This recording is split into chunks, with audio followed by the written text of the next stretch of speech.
放された最弱勇者、ガチャ進化で無双の頂へ。第66話、フレの襲撃。セレスの消耗。谷の奥はさらに狭まり、切り立った崖が左右から迫っていた。まるで巨大な獣の喉奥に踏み込んだかのようだ。足元の岩は風に削られ、鋭く尖っている。踏みしめるたび、水底に冷たい痛みが走る。ユーマは剣を抜き、先頭に立った。背後にリーナ。さらに後ろにセレス。裂け目から吹き上がる乱気流が、三人の髪と衣を荒々しく巻き上げる。タイミングを狙ってる。リーナの耳が羽音を捉えた。弓を構え、視線を鋭く走らせる。位置が読みにくい。セレスが短く息を吐く。風が音を歪めてる。反射も遅延も。ひどすぎるわ。広げた霊気が白い粒子となって宙を舞い、風の流れを描き出す。だがすぐに乱され、崩れ落ちた。次の瞬間、谷全体を震わせる甲高い鳴き声。風の迷路を抜け、群れをなす飛行魔物が姿を現した。足のような頭部、コウモリの翼、鱗に覆われた足、十数体が一斉に旋回し、風を葉のように伴って急降下してくる。来たね。イーナの矢がうなりを上げ、先頭の一体の翼を貫いた。魔物は悲鳴を上げて墜落するが、別の個体が死角から滑り込んでくる。ユーマが踏み込み、剣を振るう。鱗をこする嫌な金属音が谷に響く。セレス。援護だ。了解。セレスが両手を広げた。崖面の水分が凍りつき、鋭い氷槍となって群れを迎え撃つ。一直線に走った三本が遺体を貫いた。だが乱気流が氷の軌道を歪め、次の槍は構造ごとくだけ散った。魔物たちはまるで風そのものを味方につけているかのようだった。風が矢をそらすにゃ。リーナの声に悔しさがにじむ。右へ回れ。ユーマが叫ぶ。弾く返した爪が岩壁を裂き、砂礫が視界を白く染めた。その隙を突き、一体がセレスの背後へ迫る。セレスは反射的に氷壁を展開するが、薄い魔力の消耗がそのまま厚みに現れていた。爪が氷を割り、肩へ食い込もうとした瞬間、セレス、ユーマが飛び込み、剣で弾く飛ばす。同時にセレスの体が崖縁で揺れ、足元の石が崩れた。ユーマは迷わず彼女の腰を抱き、吹き寄せる。しっかりしろ。ごめんなさい。セレスは荒い息を吐きながらつぶやいた。もう魔力が底を。イーナが横目でそれを見て、痛くすぎにゃ、とぼそりとこぼすが、次の瞬間には矢を放っていた。翼の根元を射抜かれた魔物が悲鳴を上げ、群れが一瞬散開した。わずかな静寂。風だけが谷を満たし、倒れた魔物の血と羽が舞い上がる。ユーマは息を整え、セレスを支えながら低く言った。向こうも攻めあぐねてるな。こっちの抵抗が予想外だったみたいだ。セレスは震える指先を見つめ、弱々しくうなずく。私たち、完全に使われてる。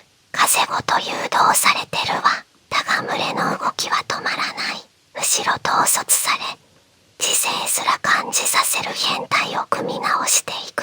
その瞬間再び急降下。いけない。セレスの顔が青ざめ、膝がわずかに揺れた。ユーマは即座に前に出る。セレスを背にかばいながら叫んだ。下がって。横なぎに切りつける。火花が散り、谷に金属音が反響した。突破口は俺たちが作る。イーナも歯を食いしばり、ユーマの横に滑り込む。止めるにゃ。矢がうなりを上げ、乱気流を強引に裂いた。鋭い矢尻が翼の付け根をえぐり、魔物が悲鳴を上げて墜落する。群れが一瞬ひるみ、再び距離を取った。嵐の前の死のような静けさ。ユーマは息を整え、セレスを支えた。大丈夫か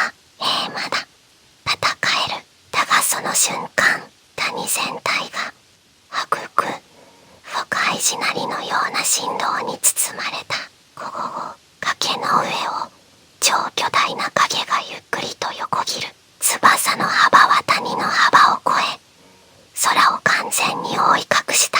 ただの影なのに空気が重く沈み、肌が泡立つほどの圧迫感。群れの魔物たちが一斉に姿を消した。まるで主に道を譲るかのように、残ったのはただ一つ、圧倒的な存在感だけ。ユーマの背筋に冷たいものが走った。これまで感じたどの魔物とも違う炎ははっきり告げている。これはやばい、終わりじゃない。ユーマは低くつぶやき、剣の柄を握り直して崖の上を見上げた。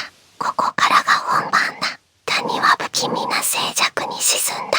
群れの気配は完全に消え、代わりに上空から降り注ぐ重い視線。セレスが息を飲む。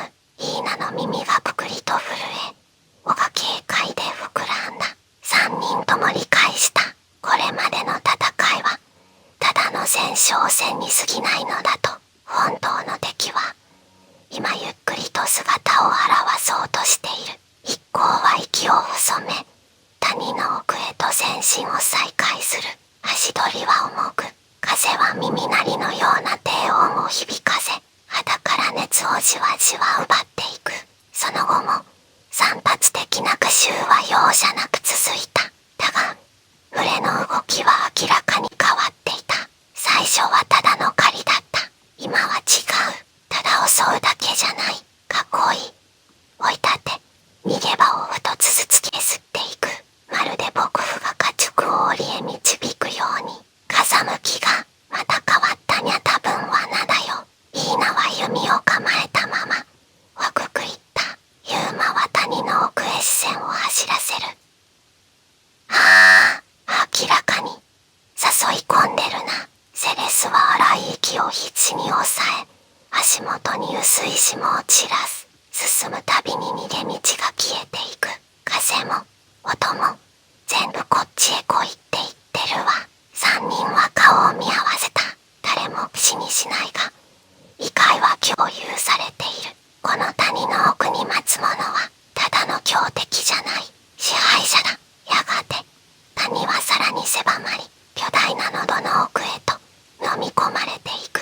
崖沿いの道はここから先、一本道、背後は崩れかけの岩場で吹き返すほど危険が増すだけだった。もう戻れないにゃ。イーナが矢を一本つがえ、若くつぶやく。よし、ここでふと息入れよう。ユーマは短く言い、剣の切削から滴る黒い血を振り払った。岩に落ちた雫がじわりと染み込む。セレスは完璧に身を預け、胸元を押さえて深く息を吐いた。魔力の流れは乱れ、指先に集まる霊気も不揃いだ。必死に霊気を集めようとするが、指先が震え、魔法陣のイメージすら浮かばない。もう魔法は連発できない。氷槍もせいぜい1、2発が限界よ。イーナは崖に片膝をつき、ゆずるを張り直しながら周囲を警戒する。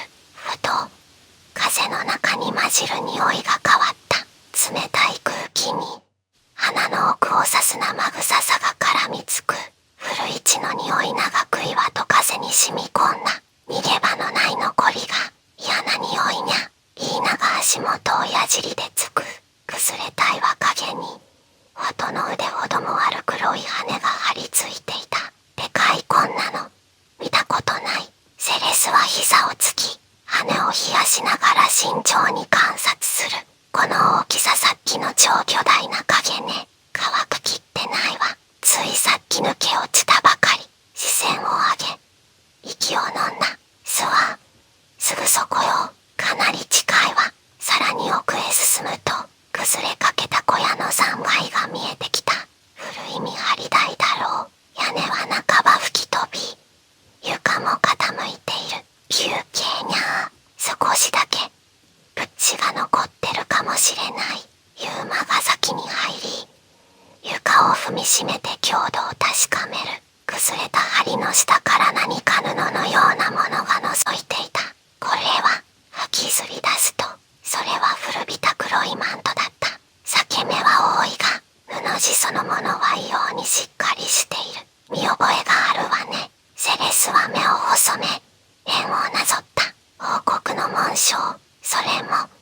正式な護送任務か、身分を伏せた要人用の街灯。普通の旅人が持つものじゃない。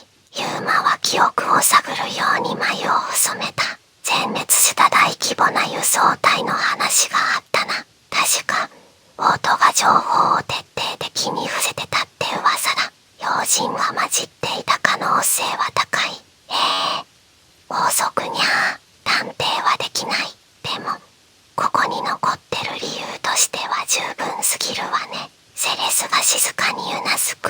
イーナがマントを見下ろす。でももう力は残ってないよね。完全にとは言い切れない。